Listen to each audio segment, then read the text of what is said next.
The Lord, everyone. Thank you for tuning in with Dr. Leisha, the preacher. Okay. um, well, I was just watching this video um about women who have babies and they consider the government their baby daddy.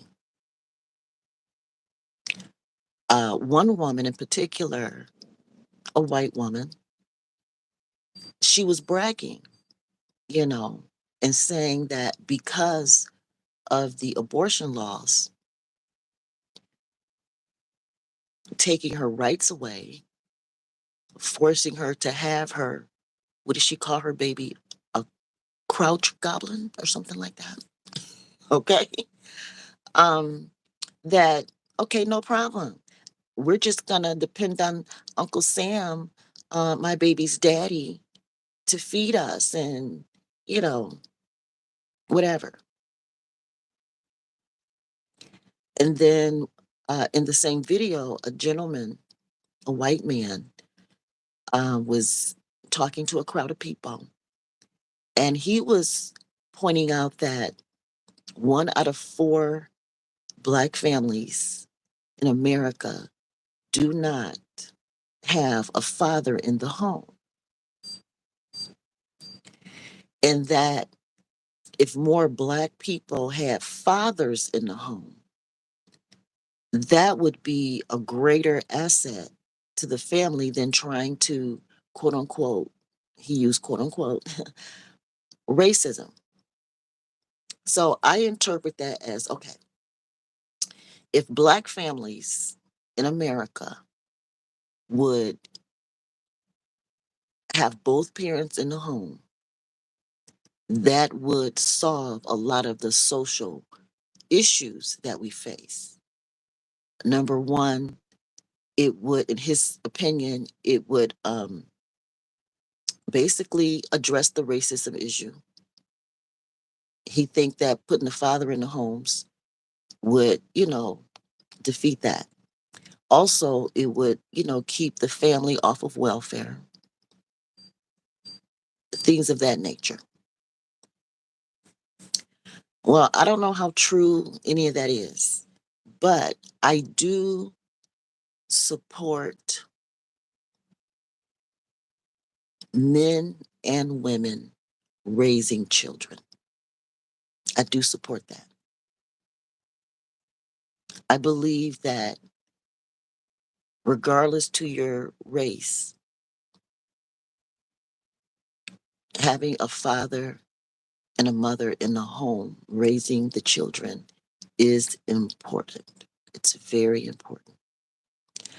And on this channel, I have shared a lot about how 32 years of being married was very hard for me, and possibly, my husband's, possibly for them too. But regardless to the hardship of the marriages, to me, it was very important to raise the children with parents in the home, both parents in the home, some type of man, some type of woman in the home. That was very important to me. Um, so during my second marriage, I stayed. I stayed. And I don't regret it. I don't regret staying. Even though it was very hurtful, I ended up having 5 suicide attempts during that marriage. It got that hard. Once he made it known to me that he regretted marrying me and, all that harsh stuff. And, I just felt the breadcrumbing. I felt him releasing me. I felt all that. But again, that was our issue between he and I, and the kids should not have to suffer because he and I got it wrong, you know? So had he and I divorced back in 2011 when he first made it known and clear the extent that he was done, um, had we divorced then, it would have been it would have been too much on the family. I mean, I would have had to move to the projects because I was a stay-at-home wife and mom, no independence, completely depending on him for everything, everything, me and the kids, depending on him for everything. He's an engineer, so he had plenty of money. He was an engineer, he could afford our family. And I, made sure all the bills were paid. I was kind of like over the money that he allowed me to manage. I managed it. I made sure we had everything. I made sure the kids had extra curricular activities. They were star athletes. We didn't miss a beat when it came to the kids and stuff. But had we split up, I would have ended up in a project somewhere with kids who were used to being in the suburbs. Our kids, were raised in the suburbs. So I would have had to go move to the project somewhere. And my ex would have been having to pay child support for two children that we adopted. I mean, these are adopted kids. He didn't have any kids of his own in our marriage. He didn't have any kids of his own.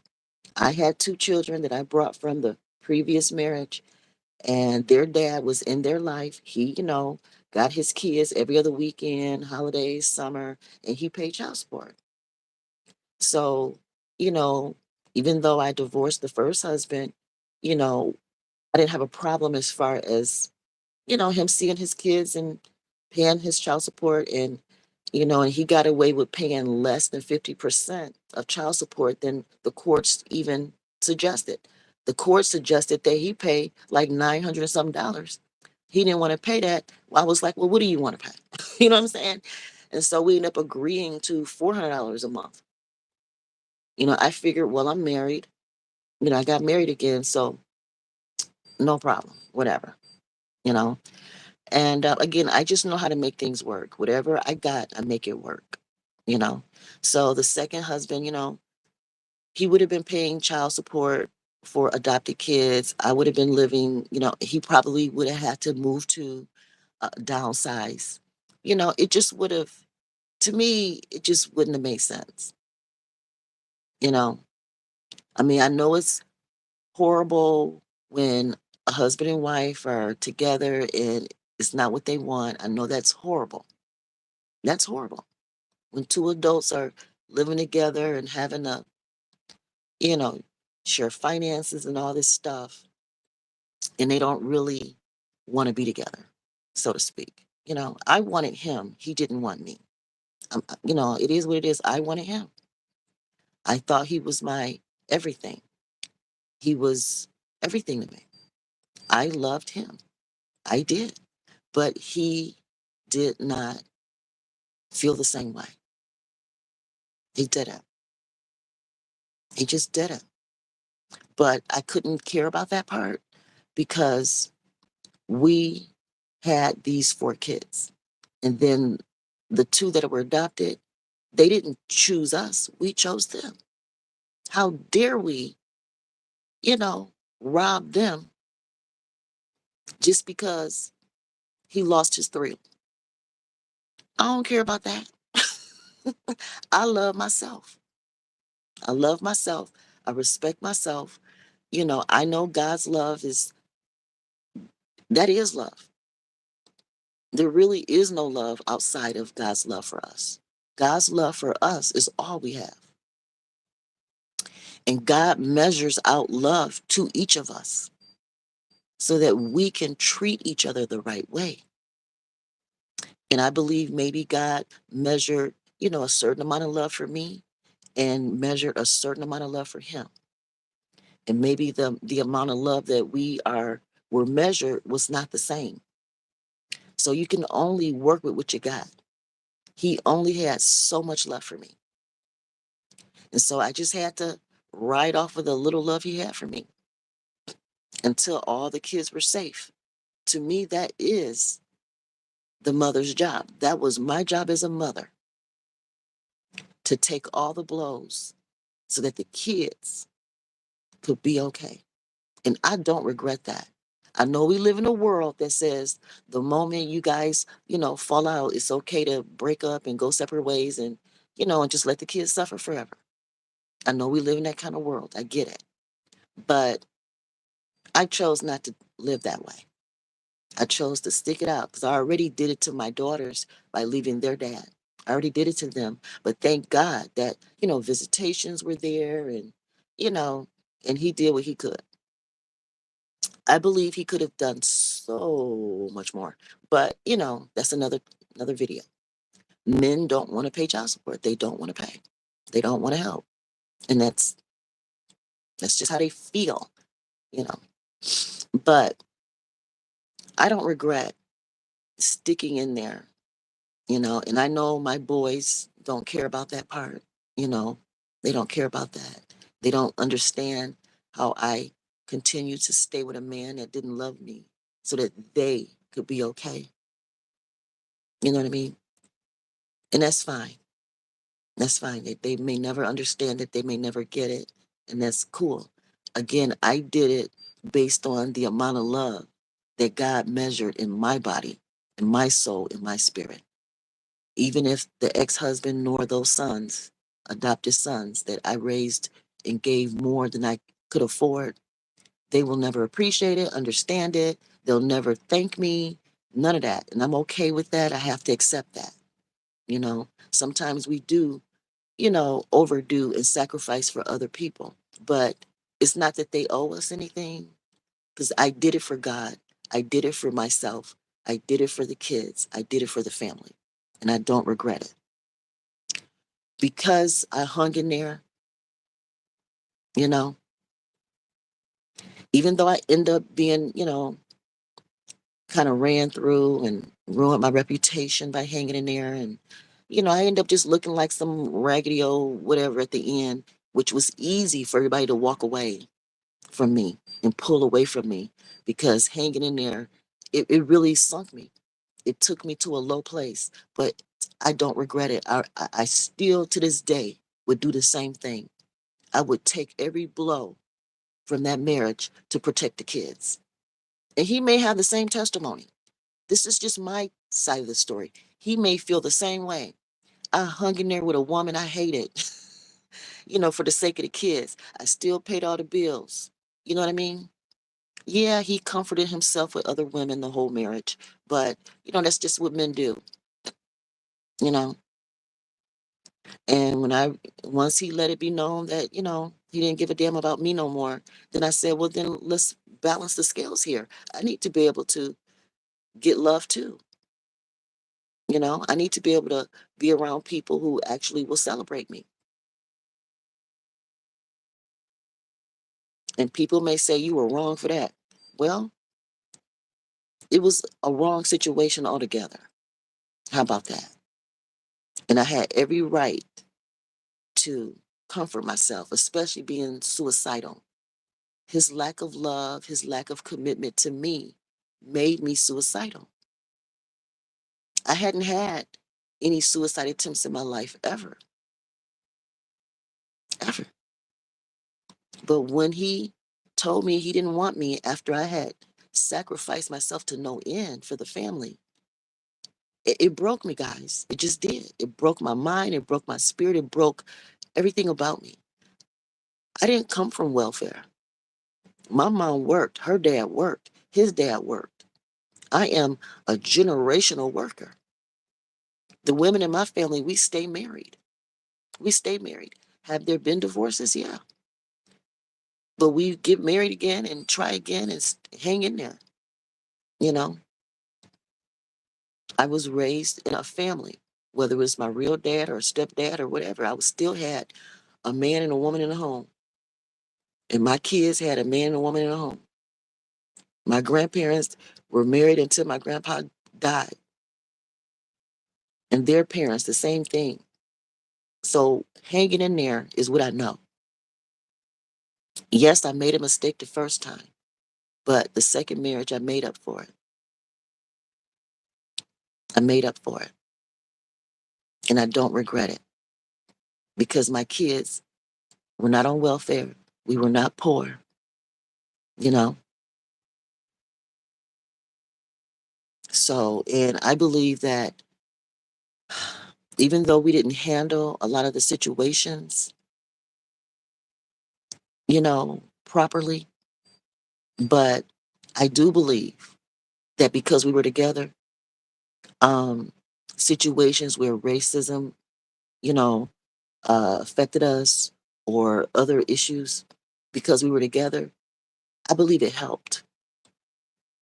Let me give you an example of how we didn't always handle it properly. My daughter, she was a star athlete. She was a basketball player, the point guard at her high school. Um, she was a very, very good player. I mean, like in seventh, eighth, and ninth grade, as the point guard of her team, they were undefeated. Undefeated. They did not lose a game in 3 years, her group of girls. So when she was finished ninth grade, um, she ended up with a new basketball coach. And the new basketball coach, a white man, he graduated from that school himself. He had been teaching at that school for like, almost 20 years by the time he became my daughter's coach. His kids went to the school district. His wife sat on the school board. And he decided he wanted to push up on my daughter. I noticed that he was trying to groom her to be his woman. And I was like, hell to the no. You know what I mean? I peeped that game. And I was like, and I stood up for my daughter. I stood up for my daughter. But my husband, he would sit next to me, but he never said a word.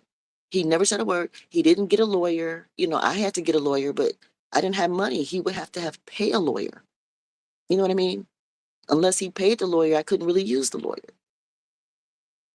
So, but I had to just, I was a substitute teacher in the school district for many, many years. Um, I was a Girl Scout leader in the district. We were a part of the dance team as a family. All of us, the school district had a dance team. We had been, we were well, well connected to our community and the school district. But my husband was like, you know, I don't think he believed it, number one. And then number two, he felt like, it may have an impact on his job and he didn't want to have to sell the house. He didn't want to be inconvenienced when my daughter was being groomed by her basketball coach. And he was her teacher in 2 classes. He will play her every game to the point where she could barely get a water break. She could barely get a water break. But yet she had ease in his classes. She didn't have ease in nobody else's classes. So he was using his authority and power to work her and control her and then trying to make her submit to be his girl. And I met with the principal, met with the athletic director, met with the everybody. You know what I'm saying? The only thing I didn't do was go to the school board because his wife was a member, and I don't know if his wife ever found out. I didn't make it that messy. My daughter wanted to continue playing because she was a star. I mean, like, with my husband not backing us up, we had limited. It was just a mess. But we got through it. I was able to pull her out of his classes. I had to fight because he didn't want to let her go. And, but I said, look, either pull her from the classes or she is not going to play. And they were like, oh, hold up, hold up. Oh, no, we got districts lined up because of her. I mean, it was crazy. And so I said, what's your choice? He is not going to take my daughter's soul. So they got her out the classes. Her counselor made it happen, and I was okay with that. And I would sit at the practices, and you know, stuff like that. I shut it down. And I knew people didn't believe us. People didn't believe us, and that's including my husband. But then, before she even graduated, he just moved on to one of the white girls on the team. He moved on to a white girl. And that's when he got fired. That's when his wife found out and divorced him. All of that. So we was not wrong. I was not wrong. My daughter was not wrong. I just didn't have the kind of husband that with a backbone. But then years later, I realized, wait a minute. The reason why my husband didn't fight for us, the real reason, because he had that issue himself. He had touched my daughter's behind one time. I talked about that in one of my other videos. He claimed that he thought it was me in the hallway. And I was like, no, you couldn't have thought it was me because you didn't walk around. He never walked around the house and just hit my butt for the heck of it. You know, I mean, we had an exciting sex life and stuff, but one of the items was not him just randomly walking around the house hitting me on the butt. So that time when when my daughter was this particular same daughter was a teenager and he smacked her on the ass one day, I was, what the hell?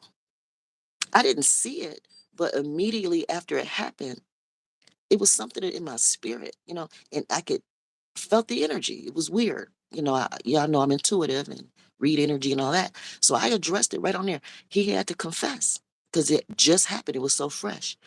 He had to let me know what happened. I pulled him in the room and was like, did something happen? I mean, something feels weird. And then when he told me what happened, I went straight to my daughter and talked to her about it, you know, and let her explain what she thought happened. And and oh God. And so a few years later, he ended up messing around one of her girlfriends. I mean, at this point, she's like 18, 19. She brought a girl home. My daughter, she liked girls. And so she brought a girl home. He ended up being involved with that girl. So I'm like, okay, so the reason you couldn't fight for her against her basketball coach is because you wanted my daughter. You touched her butt. And then a few years later, you steal her girlfriend. And guys, to this day, she is still his sugar baby.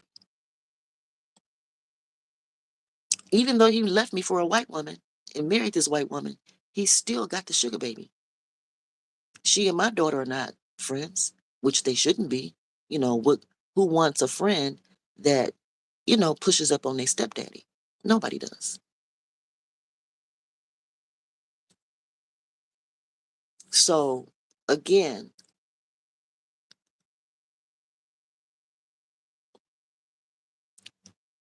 that was very harmful and hurtful to my family, to me and my daughter, you know, but I still don't regret um staying. I don't. And to this day, my daughter and I, we live together, you know, and we're able to talk about all that and sort through it, all these years later. And, she never married, never had no kids, nothing like that. And I believe that everything I have, I owe to my daughter. She's not the only one. I have two. And the older one, she never had any problems like that with him, thank God. But, whatever I got out of this marriage, which not a whole lot, but what I got, I'm thankful for it. We have a home, you know, and I'm glad he gone. I'm glad the sugar baby gone. All that's past us, thank God. But at the end of the day, we're not home. We're not homeless. We eating every day. Those people are gone that hurt us, but we're not left broke with nothing. You know, so it's either endure your own choices in life or sit around and be bragging about being on welfare. I didn't want welfare. So I had to live with my own choices. And I don't regret it. And I respect my family, even though my blood family that I was raised up in, even though things weren't perfect, things were not perfect at all. I was a molested child by three different uncles in my own family for 6 years of my life. So, yeah, family life can be hell. It can. But every family still need a woman and a man in the home. I agree. No matter no matter what we have to go through, we still need a man and a woman in the home if possible, where possible, especially when there's children involved. It's either deal with each other through the fruits of the spirit or suffer. There's not a lot of in between when it comes to, parenting. And based on today, with everything happening, the federal government falling apart, the states don't know what to do, families are losing jobs and losing their homes. And, you know, based on what's going on today, I see that I made the right choice for me. And the fact that I'm here helping my daughter heal, she's deeply hurt that a stepfather of 25 years threw us under the bus like that. We didn't do anything to him. We didn't do anything to that man. What was there for me to do?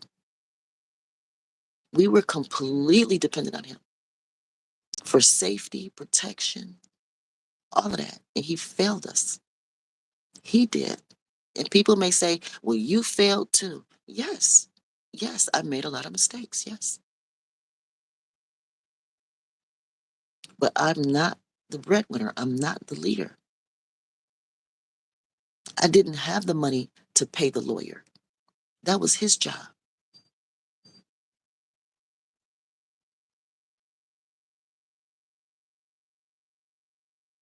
It was his job to make sure that white man didn't, get away with hurting our daughter.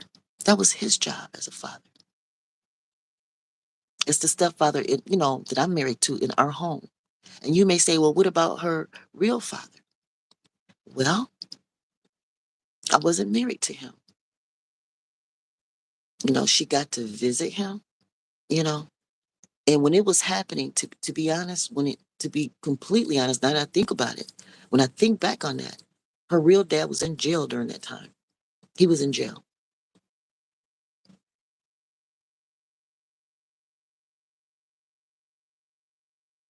So in jail, you can't do anything. And so he didn't even know. He didn't need to know. He was in jail. There's nothing he can do. I know he's the kind of man that would have went up there and fought that man and went to jail. He would have went up there and killed that man, fought him, killed him. He would have did something. I know he would have. So thank God he was, I'm not saying thank God he was in jail, but I'm just saying thank God that it didn't have to go that far. Her real dad, it didn't have to go that far. So I just had to handle it the best way I could by just staying married, making sure she just went on and continued with her basketball career. And she did great. We didn't let that stop her from being her best. And one of his threats to her was when them college coaches call here about you, I'm not gonna have anything good to say. Well, her work spoke for itself. And I let him know, look, white man, we don't need your fucking scholarship. My daughter played because she like it. She can go to college without your scholarship. Now what? Now what? I got a PhD. My husband got a PhD. We know how to figure out some college. I was able to say all that to his face.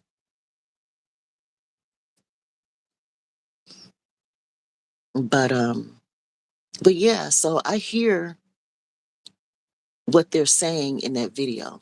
When that white man said that, I think having black fathers in a home is a greater issue than trying to fight racism.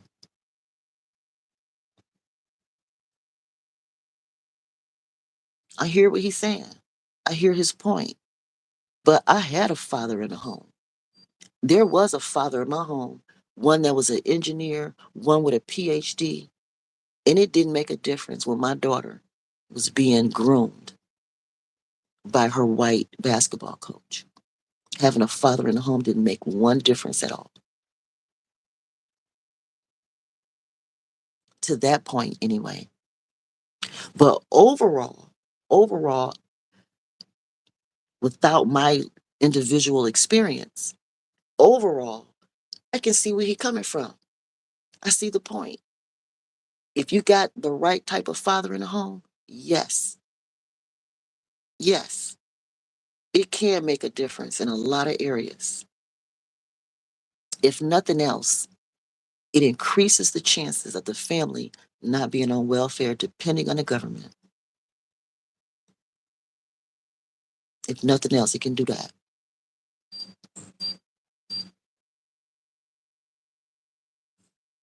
But at the end of the day, as a woman, wife, and mother, for 32 years of my life, based on how I was raised generationally, I was raised generationally to have two parents in the home, to work and get your own. And for generations, we have been business owners, homeowners, and all of that. Not no rich people. We ain't rich. We're just the working class that don't depend on welfare. And we put on our big girl panties and big boy drawers and we just do the damn thing.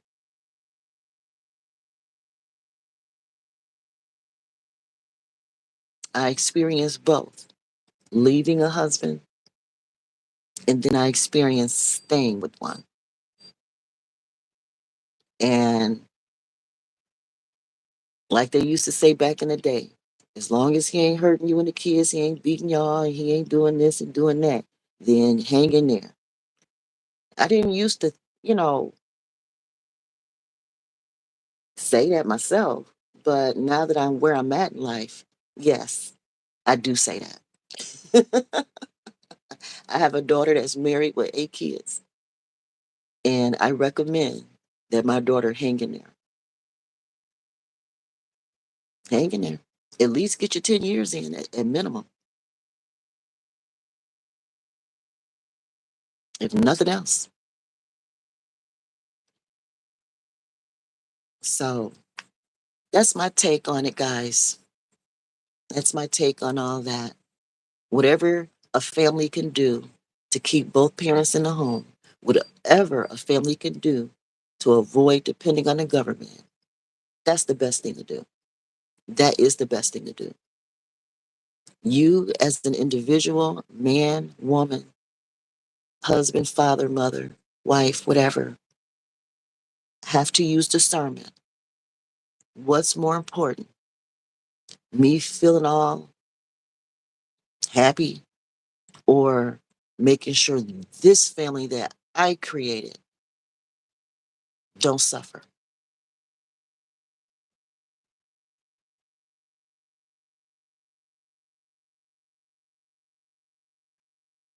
Only each individual can make that choice for themselves. But I'm saying that I don't have any regrets. Even though I went through all that craziness, I still don't have any regrets. I'm thankful that my daughters and I are okay. We didn't end up with nothing after all those years. I didn't come in with nothing. That's not how I came in. I entered the marriage a homeowner, but I had to wait. My divorce was set up where um, My the first husband, I left. So I left him the home. We purchased a home and we were running a business out of the home. So I left and left all that to him. So my first husband got the house, the business, everything. And within weeks of me leaving, the new woman, the next woman he was messing around with her in the background. She moved in my house. So as soon as I left, the next woman was right in there. Only a matter of weeks. She moved in my home. But I had to wait. He married her. He married her. And but I had to wait for him to sell the house in order to get, any money from that deal. So I came into my marriage with a homeowner from the first marriage. I came in with my own car. And I also upgraded from a bachelor's degree to a master's degree entering into the marriage. So it's not like I came in a nobody with nothing, y'all. And I shouldn't leave as a nobody with nothing. And when that first husband sold the house and I was able to get, a little bit of money from that, the second husband and I, we used that money as a down payment on a new home. We used it as a down payment on a new home. Even though he, was the provider and paid, for the house the rest of the way. But I still contributed. So I don't just go into a marriage expecting a man to do everything. No, I do my part. And he's the one that forced adopting kids into the marriage. He forced it. Before we were married, I agreed to it. But he forced it so early in the marriage because he was feeling some kind of way. The woman that he really wanted to marry before me, that didn't want him, his birthday twin, when she got pregnant by her husband, he wanted a baby so bad, competing with other people. And then my first husband, his new wife, she got pregnant. And, so it was like three pregnancies within, a year of us being married or so. Yeah, somewhere in that time frame. People start having babies and he wanted one too. And that's when he was forcing adoption. I said, well, I need to adjust to our marriage first. I felt like I need at least 5 years. I'm coming in with two kids.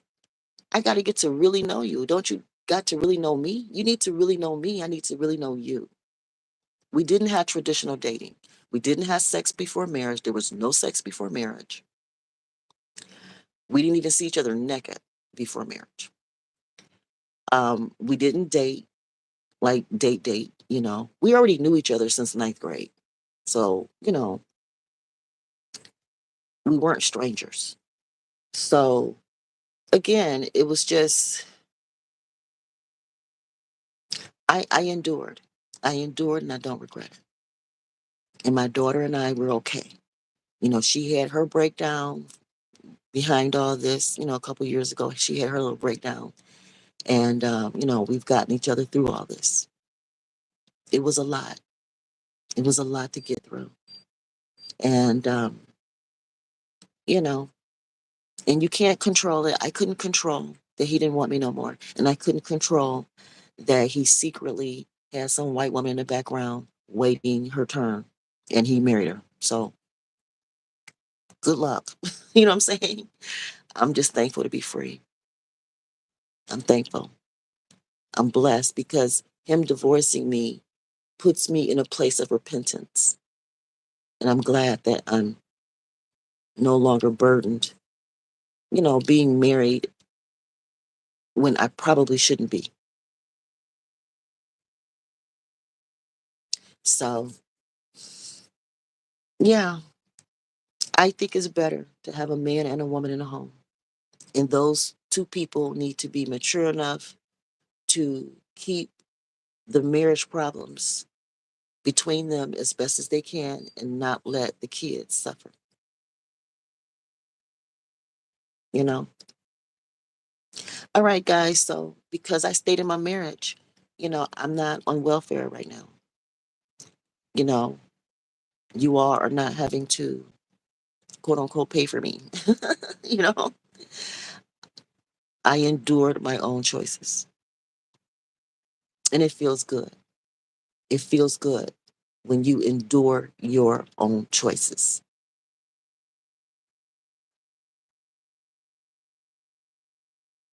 That's all I can say about it. Whether right or wrong, good or bad, enduring your own choices is best. And I'm, doing what I have to do now to prepare for when the alimony ends. I got 5 years worth, thank God.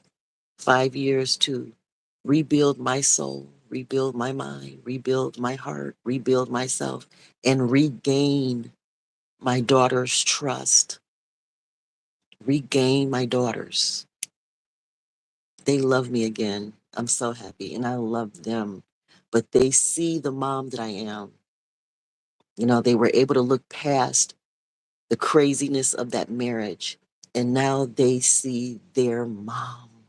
I'm their mom, and they get to see me happy. They get to see me safe. And I believe they're going to be better women because I'm divorced and determined to stay divorced. I'm not going to remarry. I'm not going to be bringing no other men around them. I mean, they 30 years old. My daughter's in her 30s. They grown now. You know what I'm saying? But I still not going to bring no men around them because I've come across men that have dated mothers and daughters. I'm like, what? This is what? A lot of men do that. When they're done with the mother, they move on to the daughter. But in my case, I was able to shut that shit down. So he just stole her girlfriend instead. Jesus Christ. But for what I'm realizing and the research I'm doing, it's kind of normal. It's sad, but normal. Very sad, but normal. And there are biological dads, genetically dads, that try to push up on their daughters too. It's really sad. Keeping the black family together is a challenge with those type of issues. With those type of issues, it's really hard. And again, I was a molested child. I know how common it is. Three uncles had at me for three different uncles for 6 years, from ages 5 to 11. So I know what it's like having to endure the black family life. I know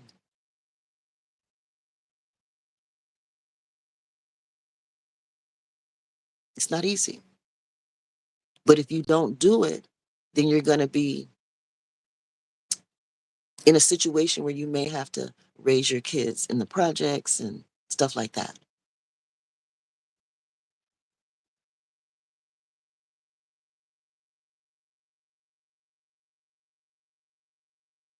All right, guys, click like, hit that subscribe button, the notification button. Continue to follow me, listen to my stories, as crazy as they are, but they're true. They're true, and I have the receipts, emails, and whatever, you know, it's all on record.